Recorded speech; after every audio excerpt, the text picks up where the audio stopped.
Once upon a time, in the vibrant village of Ibo, nestled by the rolling hills of the Nkwazi River, there lived a young teacher named Mr. Toba. Mr. Toba hailed from the bustling city of Nungwa, where the noise and chaos contrasted with the serene simplicity of the village. He was tall, with sharp features and a magnetic presence that could charm even the most reserved individuals.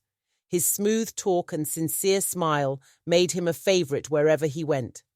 One day, the government received word that the girls in Ibo were leaving school prematurely, victims of early pregnancies.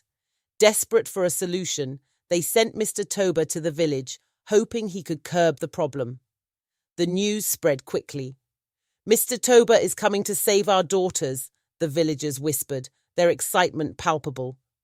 Upon arrival, the village elders gathered under the grand Iroko tree to welcome the new teacher. Chief Ose, the wise and respected elder, stepped forward.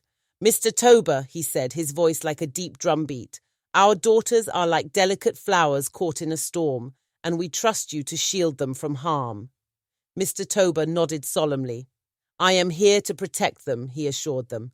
"I will teach them the power of knowledge, the value of their bodies, and how to avoid the pitfalls that can steal their future." The villagers were relieved, for they had seen their hopes and dreams crushed as many girls fell pregnant and were forced into marriage. But they did not know the darkness hiding in Mr. Toba's eyes, an unsettling gleam that only those who were wary could notice. From the first day, Mr. Toba made an impression. His teaching style was unlike the stern and demanding educators the girls had known. He was kind, gentle, and patient, speaking to them as if they were his equals. Under the shade of the large mango tree, where classes were held, he spoke of protection, of consent, and of the importance of education. "Your body is a temple," he said one day, holding up a packet of condoms. "This is your shield. Use it wisely, and it will protect you from life's consequences." The girls, eager to learn, listened intently, their young minds absorbing every word. They respected him, admired him, and even began to see him in a different light. The older women in the village noticed a change too. Their daughters had begun attending school again with enthusiasm, hanging on every word Mr. Toba spoke. But beneath the surface, a dangerous game was unfolding. Mr. Toba began to manipulate the girls, starting with small gestures. A compliment here, a soft touch on the arm there. "You are very clever," he would say to a shy girl, making her blush and feel special. It was harmless at first, but soon his behavior grew more calculated. One warm afternoon, after a lesson about the importance of protection, Mr. Toba gathered the girls in his private office behind the classroom. "To fully understand what I have taught you, we must go beyond theory," he said with a smooth smile. "I will show you how it works." At first the girls hesitated, but their trust in him, built over weeks of kind words and lessons, made them follow. "Don't worry," he said. "This will help you understand better, so you can protect yourselves." One by one he invited them into the room, and one by one their innocence was stolen. They left the room confused, ashamed, and silent. Mr. Toba had mastered the art of manipulation, convincing them that they were helping him with his important work. The girls did not speak about what happened. Their shame held them mute. He made them promise not to tell anyone, for what happened inside the room was private. It wasn't long before one sharp-eyed boy, Kofi, began to notice the strange behavior of the girls. He saw them leaving Mr. Toba's office, their faces clouded with confusion. Kofi was known as the village troublemaker, always keen to observe what others ignored. Intrigued, he hid behind a bush and watched. What he saw shocked him. Mr. Toba, the trusted teacher, was betraying the very girls he was supposed to protect.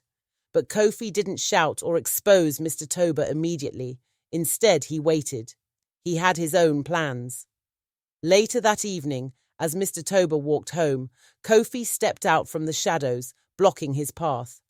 "Ah, Mr. Toba," Kofi said, his voice smooth like oil. "Busy day, I see. Quite a few lessons you've been giving." Mr. Toba stiffened, his smile faltering. What do you mean, Kofi? Kofi grinned, his eyes gleaming with mischief. Nothing much, just that I saw you with the girls. Very interesting lessons, I must say. Mr. Toba's face went pale. You don't know what you're talking about, he snapped, trying to walk away. Oh, I think I do, Kofi said, stepping in front of him again. I also know how to keep a secret for a price. Mr. Toba's heart pounded. What do you want? He demanded. Kofi's grin widened. Simple. You send the girls my way after your lessons. Let me teach them something else. I'm sure you wouldn't mind sharing the education, would you? Mr. Toba hesitated, his mind racing, but he knew he had no choice. Kofi's threat was real. Fine, he said, his voice bitter, but keep your mouth shut. And so Kofi and Mr. Toba formed an unholy partnership. Whenever Mr. Toba finished with one girl, he sent her to Kofi, who was all too eager to continue the betrayal. They thought their secret was safe, but cracks were beginning to show. One day, Adama, one of the brightest students, began to feel strange after a private lesson with Mr. Toba. Her body felt heavy, and nausea set in. She told herself it was nothing, but as the days passed, her condition worsened. She confided in her friend, Amma, who shared that she too had been called for private lessons.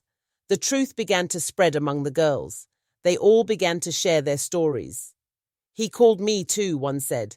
He made me feel special, another added.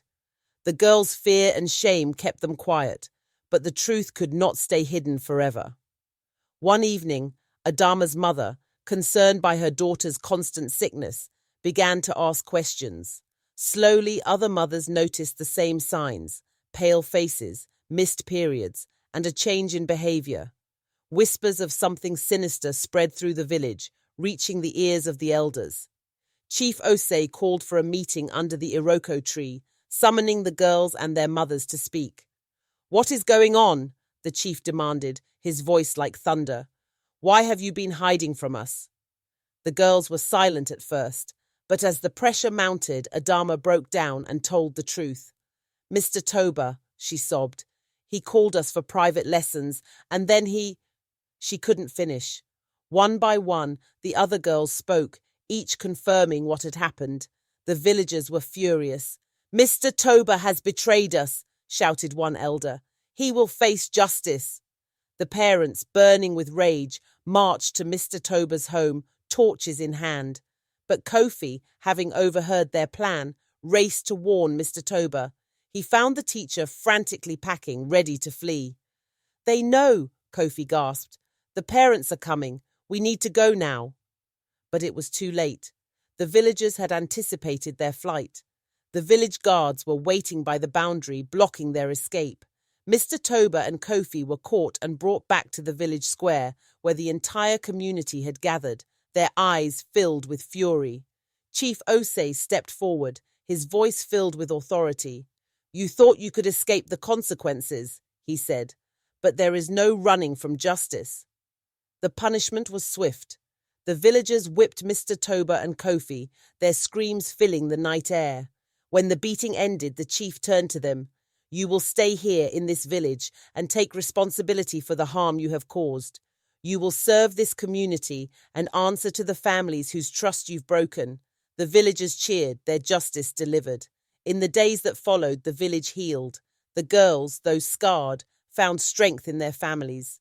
The mothers vowed to protect their daughters, ensuring that such a betrayal could never happen again.